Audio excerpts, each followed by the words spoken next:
ये साथियों, आज का टॉपिक है हमारा TTA 118 में जीटर ट्रैक्टर के ऊपर थोड़ा इतिहास बताएंगे और इंडिया में इसका क्या विस्तार है वो बताएंगे। ये जीटर ट्रैक्टर का कंपनी तो है चेकोस्लोवाकिया में है, यूरोप में, जर्मनी के नीचे थोड़ा सा एक साइड में पड़ती है। ये कम्युनिस्ट कंट्री रही है वर्ल्ड वॉर 2 के बाद, जो रूस के साथ इसका विस्तार रहा है काफ़ी। ये ट्रैक्टर आपने इंडिया में बहुत सुना होगा, बहुत देखा होगा, जिसको हम हिंदुस्तान सुपर 50 बोलते थे। आजकल ये ट्रैक्टर ज़्यादा महाराष्ट्र में चलते हैं गन्ने की ढुलाई के लिए। और ये जीटर का उस जमाने का छोटा ट्रैक्टर है। ये स्टार्ट हुआ था, जो कंपनी जो स्टार्ट हुई थी, ये भी जीटर का आगे का मॉडर्न ट्रैक्टर है। 1946 में ये ट्रैक्टर कंपनी स्टार्ट हुई। 1945 में दूसरा महायुद्ध खत्म हुआ। उसके बाद ये कंपनी, उससे पहले ये कंपनी फौज की गाड़ियाँ बनाती थी, ट्रक वगैरह, छोटी जीपें, और फिर ये कंपनी ने ट्रैक्टर बनाना शुरू किया क्योंकि उस इक्विपमेंट की अब जरूरत नहीं थी जो फौजी सामान था। तो ये सरकारी कंपनी है, वहाँ की सरकार की अपनी कंपनी है। ये जीटर का पुराना मॉडल है, ये बिल्कुल नया आजकल जो मॉडल चल रहा है वो है। ये जीटर अभी तक 14 लाख ट्रैक्टर बना चुके हैं और 90 कंट्रीज में तकरीबन एक्सपोर्ट हो चुका है। इसकी प्रोडक्शन सिर्फ चेकोस्लोवाकिया में नहीं, बहुत कंट्रीज में जाती रही है। ये शुरू का सिंगल सिलेंडर का 15 हॉर्सपावर का ट्रैक्टर था। उसके बाद फिर उन्होंने बड़े भी बनाए। ये जैसे 1940 में कंपनी का ट्रेडमार्क मिल गया था इनको, कंपनी रजिस्टर्ड हो गई थी। 50 में इन्होंने पहले एक सीरीज निकाली, 25 हॉर्सपावर, 35 हॉर्सपावर, 45 हॉर्सपावर। इसको यूनिफाइड सीरीज बोलते हैं। यूनिफाइड सीरीज का मतलब होता है इंजन में खास तौर पर पिस्टन रिंग, कनेक्टिंग रॉड और सिलेंडर हेड, सभी वॉल्व, उसके आगे के टाइमिंग गियर, पीछे का हिस्सा, फ्लाई व्हील, ये सब कॉमन है। ऑयल पंप, आगे वाटर पंप, ये सब 2 सिलेंडर, 3 सिलेंडर, 4 सिलेंडर के कॉमन होते थे। उसको यूनिफाइड सीरीज बोलते हैं। और गेयर बॉक्स में भी काफ़ी पुर्जे कॉमन थे, हाइड्रोलिक पंप कॉमन था, तो उसको यूनिफाइड बोलते हैं, ताकि कम से कम पुर्जे चेंज किए और आप बड़ा ट्रैक्टर बना सकते हैं। तो ये जो हिंदुस्तान ट्रैक्टर जो शुरू हुआ था, जो मैंने पहले फोटो दिखाई, वो 1960 में बड़ौदा में जो सरकारी कंपनी है स्टेट की, गुजरात स्टेट की, उन्होंने ये कोलैबोरेशन से वहाँ ट्रैक्टर बनाना चालू किया। फिर जो 68 में एक और यूनिफाइड सीरीज मिली आई जो बड़े हॉर्सपावर की थी, और दुनिया का सबसे पहला सेफ्टी कैबिन, ताकि ये ट्रैक्टर उल्ट भी जाए तो बंदा बच जाए, वो कैबिन इन्होंने स्टार्ट किया था। 70 में 6 सिलेंडर इंजन का भी ट्रैक्टर बनाया। ये सब चेकोस्लोवाकिया की मैं बात कर रहा हूँ, जरूरी नहीं इंडिया में है। 71 में एग्रीमेंट HMT के साथ हुआ, पंजौर जो कारखाना लगा, उसका कारखाना पंजौर जो कहा है, चंडीगढ़ के नज़दीक है, वो 15-16 किलोमीटर दूर है। और 91 में एक और यूनिफाइड सीरीज निकाली चेकोस्लोवाकिया में।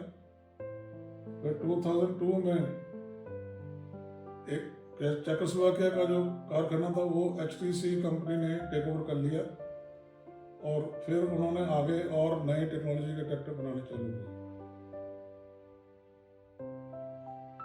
जीटर HMT इंडिया के ऊपर बात करते हैं। 1971 में ये समझौता हो के पहले सामान बाहर से आता था खुला पेटियों में, फिर यहाँ हमने बनाना चालू किया धीरे धीरे। ये आने से पहले भी कुछ ट्रैक्टर पूरे असेंबल्ड आते थे वर्ल्ड बैंक के खाते में, तो वो वैसे ही बिकते थे। वो 20-11 में बिकता था ज़्यादा। तो हमने HMD में 25/11 से स्टार्ट किया था, जो कि इंडिया की भी सरकारी कंपनी थी और चेकोस्लोवाकिया की भी ये सरकारी कंपनी थी। फिर 35/11 आया 3 सिलेंडर का, फिर 55/11 आया 4 सिलेंडर का। फिर इनमें और तब्दीली की, कोई बोर बढ़ाया और कलर चेंज किया और 55/11 को फिर 59/11 कर दिया, जो कि बहुत पॉपुलर रहा मॉडल।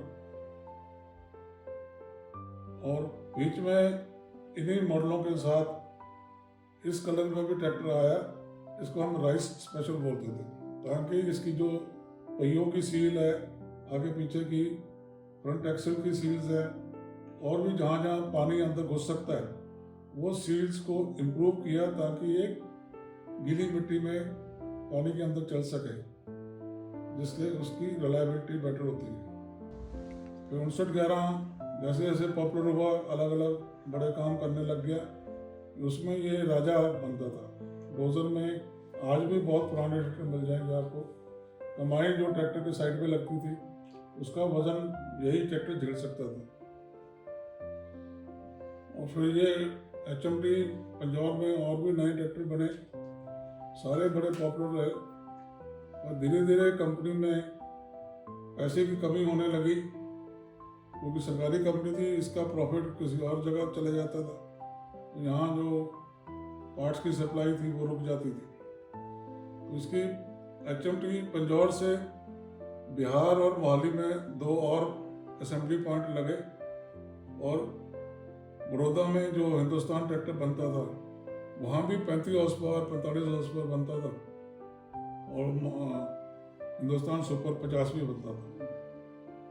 तो ये कहानी है HMD की ज़्यादातर पंजाब जीटर की इंडिया में। और ये इंजन जो यूनिफाइड सीरीज है उसका मैं थोड़ा डिटेल में बता रहा हूँ कि जैसे सिलेंडर हेड है, हर सिलेंडर के ऊपर एक सिलेंडर हेड होगा और सभी एक जैसे होंगे।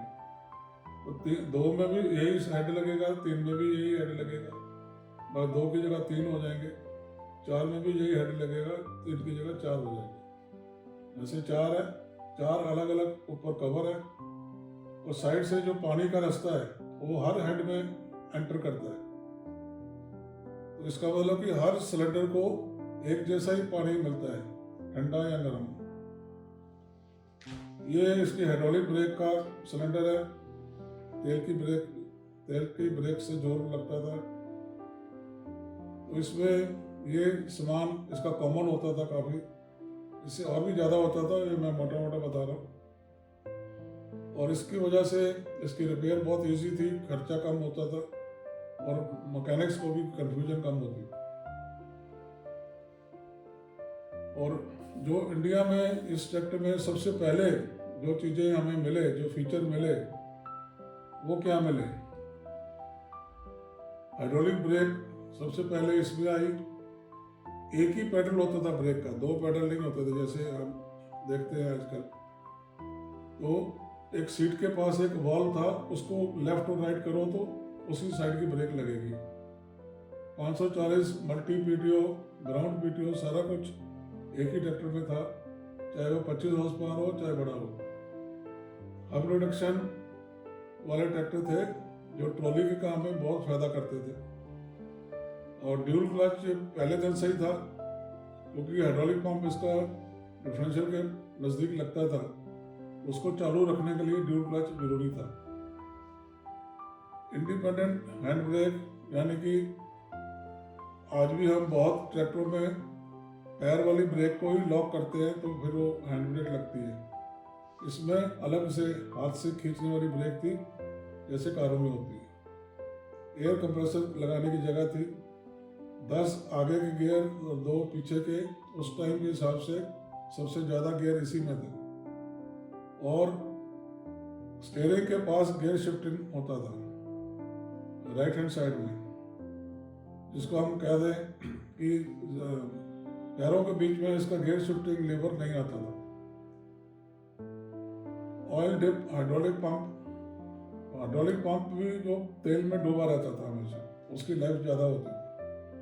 कॉम्बिनेशन क्लस्टर होता है ये मीटर, ये किलोमीटर की स्पीड भी दिखाता है, इंजन के आरपीएम भी दिखाता है, और कौन कौन से गियर में कितनी स्पीड है वो भी दिखाएगा, और पीटीओ के चक्कर भी दिखाएगा। बड़ा सिंपल था, मगर सारा इंफॉर्मेशन इसमें मिलती थी। अब जीटर एक्सपोर्ट जो दुनिया में किए इन्होंने, यूरोप, रशिया, यूएसए, अफ्रीका, तो ये काफ़ी आज भी ये कंपनी चल रही है, क्योंकि जिस कंपनी ने इसको टेक ओवर किया था वो अपना आगे इसको नए नए मॉडल, नई नई टेक्नोलॉजी को पैदा करके यूज़ कर रहे हैं। इंडिया का ऑपरेशन बंद क्यों हुआ? क्योंकि यहाँ की मैनेजमेंट जो सरकारी थी वो गड़बड़ करती थी, इसके पैसे एक प्रोजेक्ट से दूसरे प्रोजेक्ट में ट्रांसफ़र कर दिए, तो ट्रैक्टर ठीक चल रहा था उसको पैसा टाइम पर नहीं मिलता था, तो ऐसे कई प्रॉब्लम की वजह से वो नीचे चला गया, उसको बंद करना पड़ा। ये एक बहुत बड़ा ट्रैक्टर जो आजकल भी बिक रहा है, चल रहा है, बना हुआ है, ये आजकल के नए ट्रैक्टर है।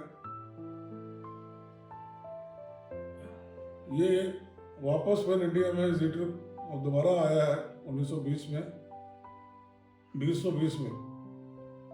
ये कहाँ आया? एक ट्रैक्टर कंपनी इंडिया में थी बेंगलोर में, वीएसटी, जो 2 पहियों वाला ट्रैक्टर बनाती थी, और फिर बाद में वो बाग बगीचे वाले छोटा ट्रैक्टर बनाते थे 4 पहिए का। तो वीएसटी के नाम की ये कंपनी थी, इनके पास बड़ा ट्रैक्टर नहीं था, तो इन्होंने अब जीटर के साथ समझौता करके ये ट्रैक्टर दोबारा बनाना चालू किया जीटर के नाम पर। अभी 50-11 और 45-11 2 मॉडल बनते हैं। Thank you.